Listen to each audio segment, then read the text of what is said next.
Good morning everyone, this is Siddharth Singh. Chapter fourth अपना social and political life का chapter fourth अपना start हमने किया था। फर्स्ट पार्ट हमने कंप्लीट कर दिया था, understanding laws, do laws apply to all. आज हमको चैप्टर फोर्थ के पार्ट 2 की तरफ हमको आज पढ़ना है। Indian nationalist began protesting and criticising this arbitrary use of authority by the British. They also began fighting for greater equality and wanted to change the idea of law from a set of rules that they were forced to obey to all, as including ideas of justice. By the end of the 19th century, the Indian legal professions also began emerging and demanded respect in colonial courts. They began to use law to defend the legal rights of Indians. Indian judges also began to play a greater role in making decisions. Therefore, there were several ways in which Indians played a major role in the evolution of the rule of law during the colonial period. Colonial period को हम British काल के तौर पे हम देख लेते हैं। पहले आपका ईस्ट इंडिया कंपनी थी। ईस्ट इंडिया कंपनी में कुछ ग्लिच आने की वजह से, कुछ प्रॉब्लम्स आने की वजह से आपका ईस्ट इंडिया कंपनी की पावर्स को कम करते करते, रिड्यूस करते करते जो ब्रिटिश की जो पार्लियामेंट है उसने सीधा सीधा शासन अपने हाथ पे ले लिया था, और उसी को हम कॉलोनियल रूल कहते हैं। जो उन्होंने जो भी व्यवस्था की थी, जो भी लॉज उन्होंने इम्प्लीमेंट किए थे, जो भी उन्होंने कॉन्स्टिट्यूशन बनाया था, वही सारी चीज़ें कॉलोनियल रूल के नाम से जानती हैं। कॉलोनियल रूल आपका सिर्फ इंडिया में नहीं था। ब्रिटिशर्स ने तकरीबन कई सारे कॉन्टिनेंट्स के कंट्रीज़ पे अपने पैर जमाए थे, और वहाँ पर उन्होंने कब्जा करके उस देश के रिसोर्सेज को लूटना शुरू किया था। और जिस वे पे, जिस कानून को लगा के, जिस लॉ को इम्प्लीमेंट करके वो उस देश के रिसोर्सेज को लूटते थे, वो उसे ब्रिटेन ले जाते थे, वही आपका कॉलोनियल रूल कहलाता था। उसके बारे में हम इस पार्ट में आज चर्चा करेंगे। अंग्रेज़ों के काल में कॉलोनियल रूल्स में आपका अंग्रेज किसी प्रकार का लॉ इम्प्लीमेंट कर देते थे, और उसमें हमारे और आपके लिए, जो उस टाइम पे भारतीय हुआ करते थे कॉलोनियल रूल में, उनके लिए कोई सम्मान नहीं होता था। उनके लिए, जैसे आपका रॉलेट एक्ट हमने पढ़ा है, तो रॉलेट एक्ट में सीन ये था कि उसमें ना ही आप कोई दलील दे सकते हैं, ना ही कोई अपील कर सकते हैं, और ना ही आप कोई लॉयर हायर कर सकते हैं अपनी बातों को साबित करने के लिए। अंग्रेज जिसे चाहें उसे उठा के जेल में डाल सकते हैं, और जब तक चाहें तब तक जेल पे डाल सकते हैं बिना सबूत के, और आप उसके लिए किसी भी जमानत की पेशकश भी नहीं कर सकते हैं।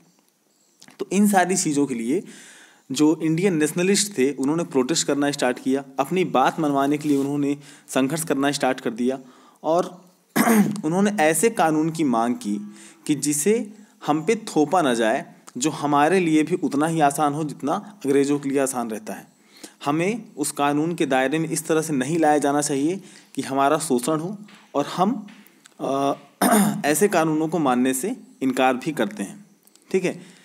धीरे धीरे आपका जो इंडियन नेशनलिस्ट थे, उन्होंने ऐसे कानूनों की मांग की कि जो जस्टिस पे आधारित हो, और वो सभी के लिए एक समान हो। आपका 19th सेंचुरी के आखिरी तक भारत में आपका जो लॉ का जो पेशा है, लॉ का जो प्रोफेशन है, वो धीरे धीरे उभरने लगा, धीरे धीरे आगे बढ़ने लगा। जो कानूनी पेशे में लगे जो इंडियंस थे, वो उन्होंने मांग की कि जो कॉलोनियल रूल में जो कोर्ट्स वगैरह हैं, उसमें उन्हें भी उतना ही सम्मान मिले जितना ही आप सम्मान एक अंग्रेज को देते हैं या एक ब्रिटिशर्स को देते हैं। भारतीय कानून विशेषज्ञ अपने देश के लोगों के लिए, अपने लोगों के अधिकार की हिफाजत के लिए कानून का इस्तेमाल करने लगे। धीरे धीरे जो भारत में जो न्यायाधीश हुआ करते थे, जो कि आपके जस्टिस वगैरह हुआ करते थे, जो कोर्ट में जो जज वगैरह होते हैं, उनके द्वारा भी बहुत सारी अलग भूमिकाएं निभाने जाने लगी, और वो भी आगे चल के अलग अलग फैसले देना स्टार्ट करने लगे।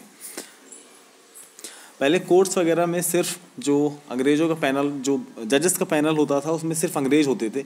लेकिन धीरे धीरे 19th सेंचुरी की बाद से, 19th सेंचुरी के टाइम पे ही आपका धीरे धीरे उसमें जो इंडियन नेशनलिस्ट थे, उनके जो लॉ के प्रोफेशंस थे, जिसमें वो लोग भी जज की श्रेणी में आने लगे, और वो लोग भी कानून के दायरे में रहते हुए भी अपना फैसला देने लगे।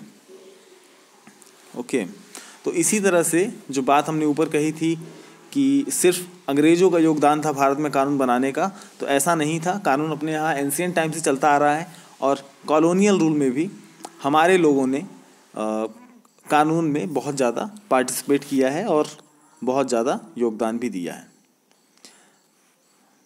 With the adoption of the Constitution, this document served as the foundation of which our representatives began making laws for the country.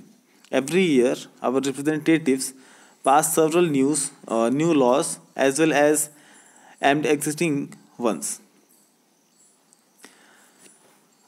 In your class 6 book, you read about the Hindu Succession Amendment Act 2005. According to this law, sons, daughter and their mothers can get an equal share or family property. Similarly, new laws have been enacted to control pollution and provide employment. How do people come think and propose that a new law is necessary? You will read more about this in the next session. देश आज़ाद होने के बाद जब हमने संविधान सभा बनाई, constitutional assembly बनाई और उस पर हमने धीरे धीरे अपने देश का कानून बनाना स्टार्ट किया, उसके बाद जब हमारा कॉन्स्टिट्यूशन पूरा रेडी हुआ और उसको हमने अडॉप्ट किया, तो इसके बाद से कई सारी चीज़ों में बदलाव हुआ, जिसके आधार पर जो हमारे रिप्रेजेंटेटिव्स हैं वो देश के लिए नए लॉज को बनाते हैं। वो लगभग हर साल नए कानूनों को बनाते हैं और जो पिछले कानून होते हैं उसमें अमेंडमेंट लाते रहते हैं। जैसे आपने रिसेंटली अभी आपने सुना होगा, बहुत मेन मुद्दा था और काफ़ी टाइम से चला आ रहा था, कश्मीर का धारा 370 का जो मुद्दा था, आर्टिकल 370 का जो क्लॉज था, वो उसमें चेंजेस लाना बहुत ज़रूरी था और गवर्नमेंट्स काफ़ी टाइम से उस पर चेंज लाने की कोशिश कर रही थी और रिसेंटली आपका कुछ साल पहले उस पर चेंज लाया भी गया। तो वो कानून आपका पहले से बना हुआ था, सिर्फ उसमें अमेंडमेंट लाके उसमें कई सारे चेंजेस कर दिए गए। ठीक है, तो नए कानून किस तरह से बनते हैं, उसको कौन परफॉर्म करता है, कौन उसका ड्राफ्ट बनाता है, ये सारी चीज़ें हम अगले पैराग्राफ में पढ़ेंगे। आपको याद होगा क्लास 6 में आपने पढ़ा होगा 2005 में आपका हिंदू सक्सेशन अमेंडमेंट के बारे में, जो हिंदू उत्तराधिकार संशोधन कानून के बारे में आपने पढ़ा होगा कि इस नए कानून के मुताबिक जो सन, डॉटर एंड देयर मदर्स तीनों को संपत्ति में जो प्रॉपर्टी है उसमें बराबर का हिस्सा दिया जाएगा। ठीक है, इसी तरह से आपका पॉल्यूशन कंट्रोल का जो बिल था उसे भी बनाया गया था और रोजगार, जो आपकी एम्प्लॉयमेंट प्रोवाइड कराने की जो जिम्मेदारी है गवर्नमेंट की, उसके लिए भी एक कानून बनाया गया था। ठीक है, how do new laws come about? The Parliament has an important role in making laws. There are many ways through which this takes place, and it is often different groups in society that raise the need for a particular law. An important role of Parliament is to be sensitive to the problem faced by people. Let us read the following story to understand how issue of domestic violence was brought to the attention of Parliament and the process adopted for this issue to become law. अपने देश में कानून बनाने का जो अधिकार है वो दो लोगों के पास में है। जैसे हमने आपको ये कॉन्सेप्ट समझाया था कि पार्लियामेंट और स्टेट गवर्नमेंट किस तरह से काम करती हैं, वहाँ पे किस तरह से लॉज बनते हैं। तो देश में पूरे देश के लिए कानून बनाने का अधिकार किसके पास है? पार्लियामेंट के पास है, जिसको हम संसद कहते हैं। संसद आपकी 3 चीज़ों से मिलकर बनती है, प्रेसिडेंट, राज्यसभा और लोकसभा। ये तीनों एक कानून बनाने में पार्टिसिपेट करते हैं।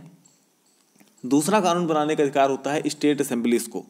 स्टेट अपने देश में अलग अलग स्टेट्स में पूरा देश बटा हुआ है और हर एक स्टेट में उसकी लेजिस्लेटिव असेंबली होती है और वो अपने स्टेट के दायरे में, उस स्टेट में जितने भी जगह आते हैं पूरे स्टेट के लिए वो अपने लिए कानून का निर्माण करते हैं। ठीक है, तो ये जो कानून वगैरह बनते हैं ये हमारे और आपके रिप्रेजेंटेटिव्स के द्वारा बनाए जाते हैं। ठीक है, जो कैबिनेट वगैरह होती है, जो रिप्रेजेंटेटिव्स होते हैं, एमपीज़ होते हैं, जो एमएलएस वगैरह होते हैं, उनके द्वारा ये कानून आपके बनाए जाते हैं। लोगों की जो दैनिक जीवन की समस्या होती है, लोगों की जो समस्याएं होती हैं डेली लाइफ्स में, वो समस्याएं जब गवर्नमेंट के नज़र के सामने आती हैं और अगर लगता है कि हाँ वो एक्चुअल प्रॉब्लम है और उस पर कुछ करना चाहिए, तो गवर्नमेंट उस पर लॉ बनाने के लिए आगे आती है। एक एग्जांपल दिया गया है इसमें डोमेस्टिक वायलेंस का, तो डोमेस्टिक वायलेंस ने किस तरह से गवर्नमेंट का अटेंशन लिया था और उन्होंने फिर पार्लियामेंट में इसका एक लॉ बनाया था। Domestic violence generally refers to the injury और हार्म और threat of injury of harm caused by an adult male, usually the husband, against his wife. Injury may be caused by physically beating up the woman or by emotionally abusing her. Abuse of the woman can also include verbal, sexual, and economic abuse. The Protection of Women from Domestic Violence Act 2005 extends the understanding of the term domestic to include all women who live or have lived together in a shared household with the male member who is perpetrating the violence. कईयों ने ये चीज़ सुनी होगी और कई लोगों ने ये चीज़ देखी भी होगी। अगर एक घर में एक मेल एक फीमेल के ऊपर, एक हस्बैंड अपने वाइफ के ऊपर अगर हाथ उठाता है, उसे मारता पीटता है या उसे गालियाँ देता है या फिर किसी भी तरीके से उसको डराता धमकाता है, तो ये जो केस है ये डोमेस्टिक वायलेंस में आता है, ये घरेलू हिंसा में आता है, घर के अंदर होने वाली हिंसा में आता है। भाई देखिए, घर के बाहर अगर आप झगड़ा कर रहे हैं, अगर घर के बाहर अगर आप हैं, किसी दूसरे व्यक्ति के साथ आपने झगड़ा किया है, आप हाथापाई उतारू हैं या फिर मारपीट आपने की है, तो उसके लिए एक अलग से केसेस आपके बनते हैं, उसके लिए केसेस आपके पहले चले आ रहे हैं। लेकिन डोमेस्टिक वायलेंस पे केसेस आपके नहीं बनते थे, ये पहले आपका लॉ के अंदर नहीं आता था। तो डोमेस्टिक वायलेंस को लोग हल्के में लेते थे, लेकिन धीरे धीरे जब इसके केसेस बढ़ने लगे, जब कई सारे ऐसे मामले सामने आने लगे, तो गवर्नमेंट का ध्यान इस तरफ गया और उन्होंने फिर ये लॉ बनाया था कि अगर डोमेस्टिक हिंसा होती है, घरेलू हिंसा होती है, तो जो मेल है उसके ऊपर केसेस आपके दायर हो सकते हैं, उसके ऊपर केस आपके दर्ज किए जा सकते हैं और उसे बराबर सज़ा भी मिल सकती है। Okay,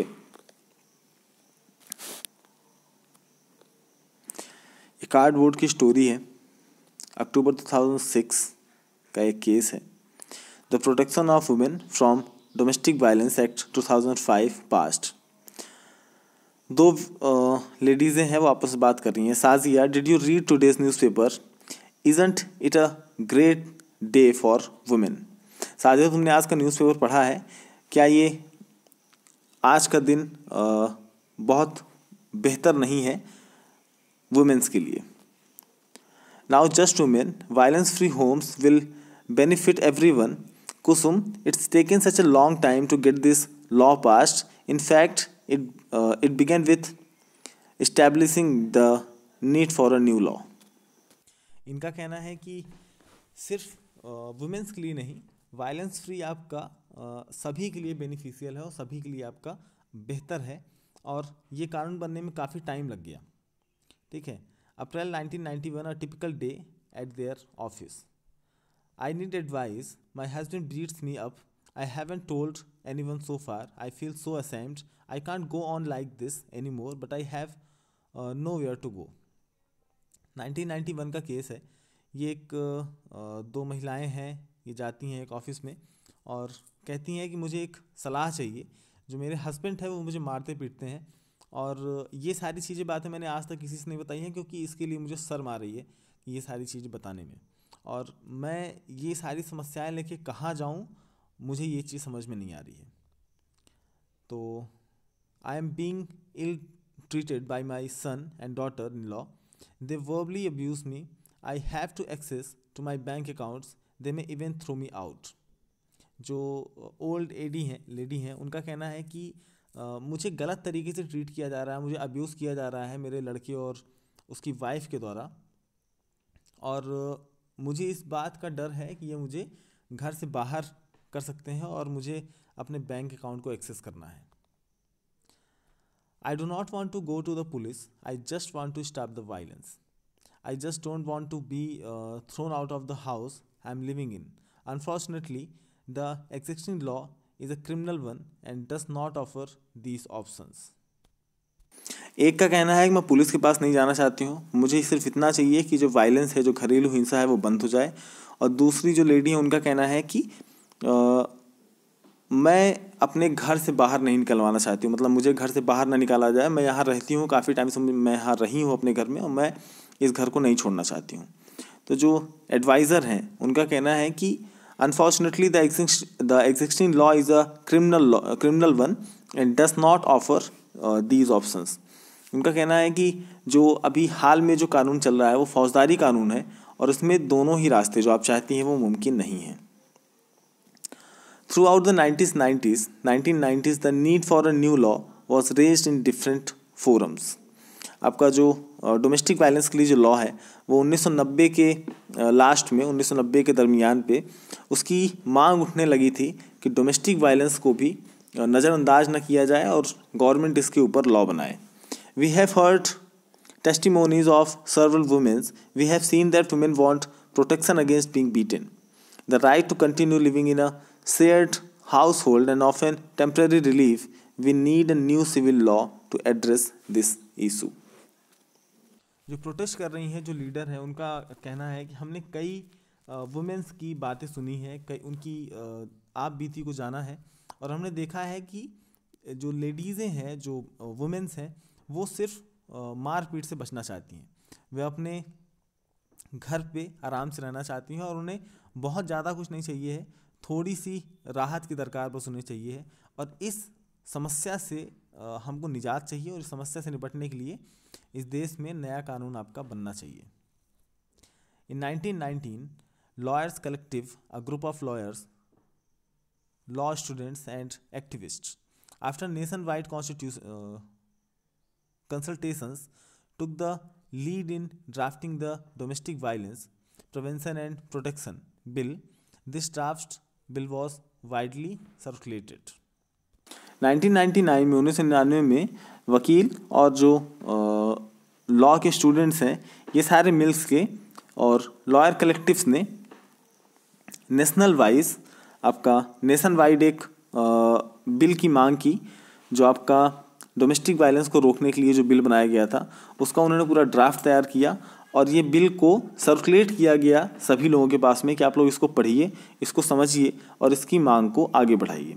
the definition of domestic violence should include physical, economic, sexual and verbal and emotional abuse. Domestic violence की परिभाषा देते हुए, डेफिनेशन देते हुए, उसमें इन सारी चीज़ों को इंक्लूड किया गया है कि उसमें physical, economic, sexual and verbal और इमोशनल अब्यूज़ इन सारी चीज़ों को जगह दी गई है कि अगर इनसे रिलेटेड आपको किसी भी तरीके से टॉर्चर किया जा रहा है तो ये सारी चीज़ें डोमेस्टिक वायलेंस के अंदर पे आती हैं। The law should cover any women living with in a shared domestic space. They should be protected from being evicted from the shared household. एक घर के अंदर रहने वाले लोग, जैसे जो भी महिलाएं हैं जो घर में रहती हैं, सिर्फ वाइफ नहीं, हर कोई, जितनी भी लेडीज़ें हैं, उन सभी के लिए इस कानून को बनाया जाना चाहिए। और जो भी एक घर के अंदर रहती हैं और अगर उनको किसी भी तरीके से प्रताड़ित किया जाता है तो ये कानून उनके लिए है। What about some monetary relief, और इन सारी चीज़ों के लिए उन्होंने एक आर्थिक मदद का भी प्रस्ताव दिया।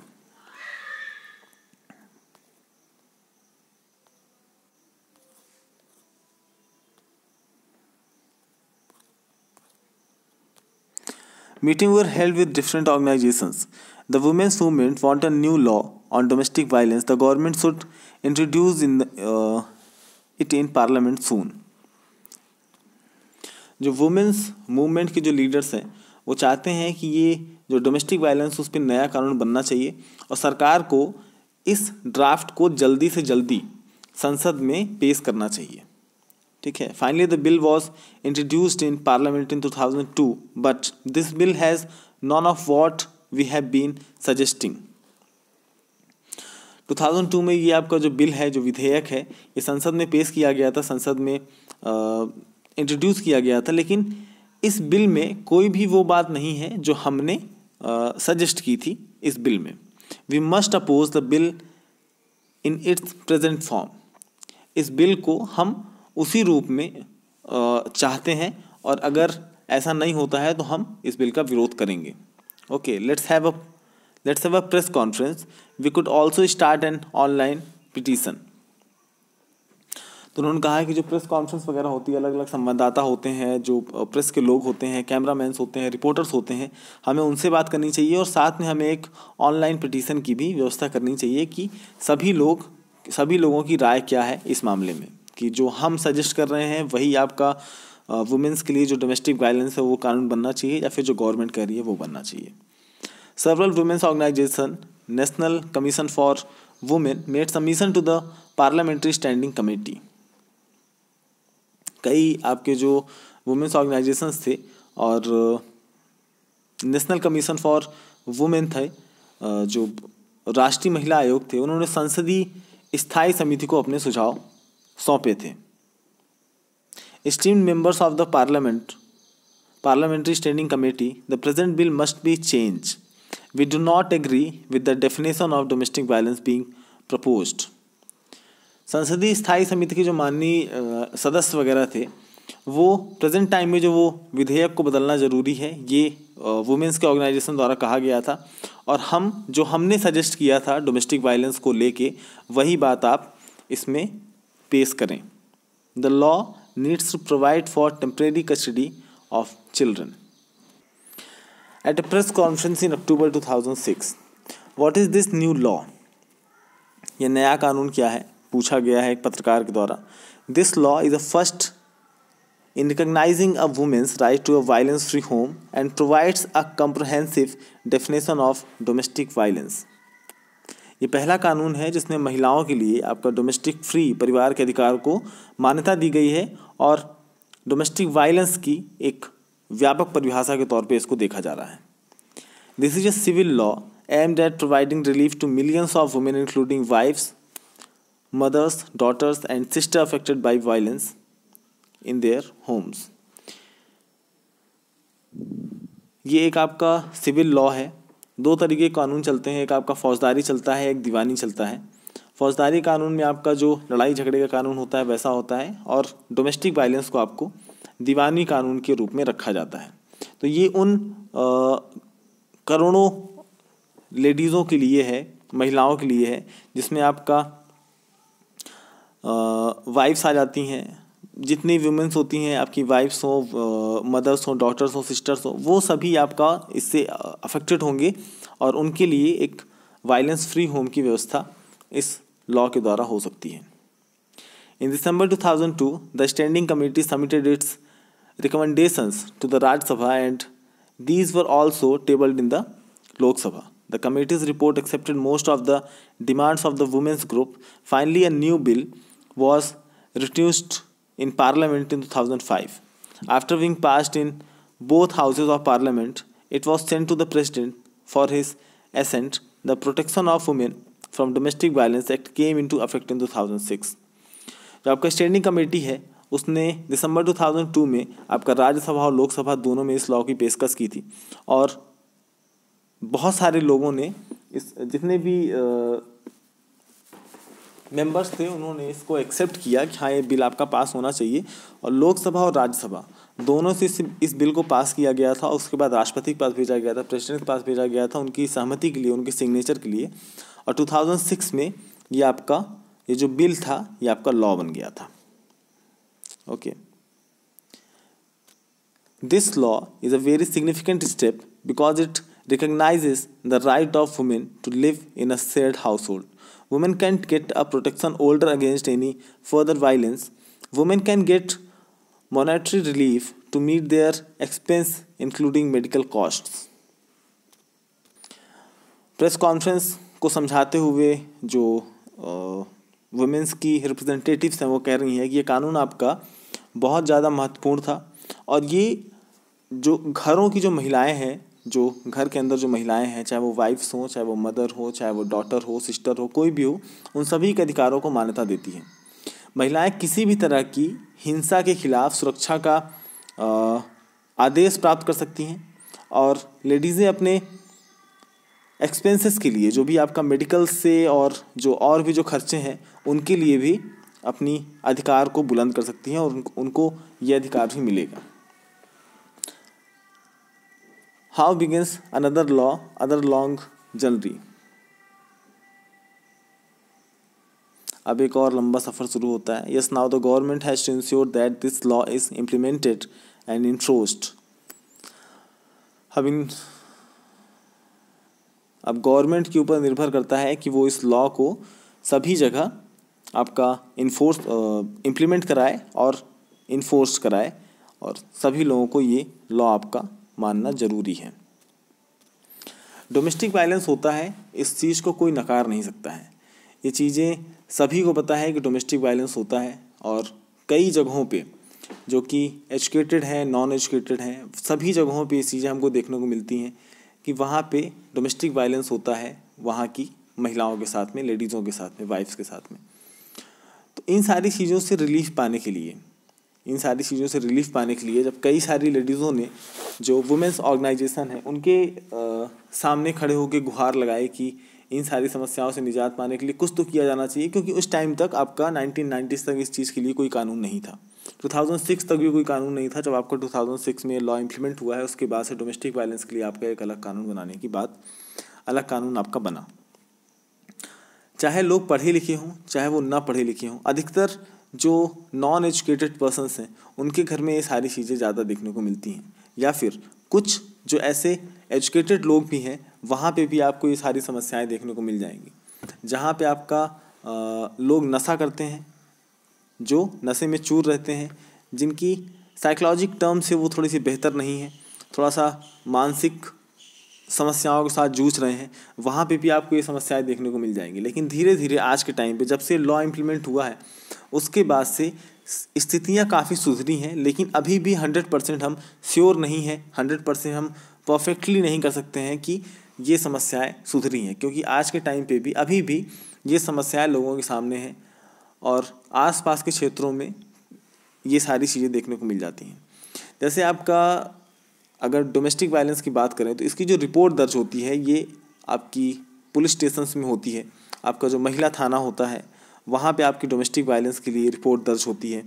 साथ में एसपी ऑफिसेस वगैरह में, कलेक्ट्रेट्स वगैरह में भी इसका ज्ञापन दिया जाता है।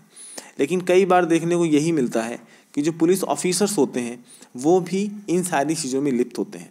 पुलिस ऑफिसर्स के द्वारा भी कई सारे केस ऐसे देखे गए हैं कि वो अपने घरों में डोमेस्टिक वायलेंस को बढ़ावा दे रहे हैं, वो अपने घर में डोमेस्टिक वायलेंस करते हैं। कई सारे बड़े ऑफिसर्स के बारे में हमने ये सारी चीज़ें देखी हैं। तो अभी भी हम सो श्योर नहीं है, 100% हमने अभी इसको अचीव नहीं किया है। लेकिन आगे आगे जैसे लोग एजुकेटेड होते चले जाएंगे, जैसे जैसे लोग ब्रॉड माइंडेड होते चले जाएंगे, तो धीरे धीरे ये स्थितियाँ और बेहतर हो सकेंगी। इस वीडियो में फ़िलहाल इतना ही, मिलते हैं नेक्स्ट वीडियो में।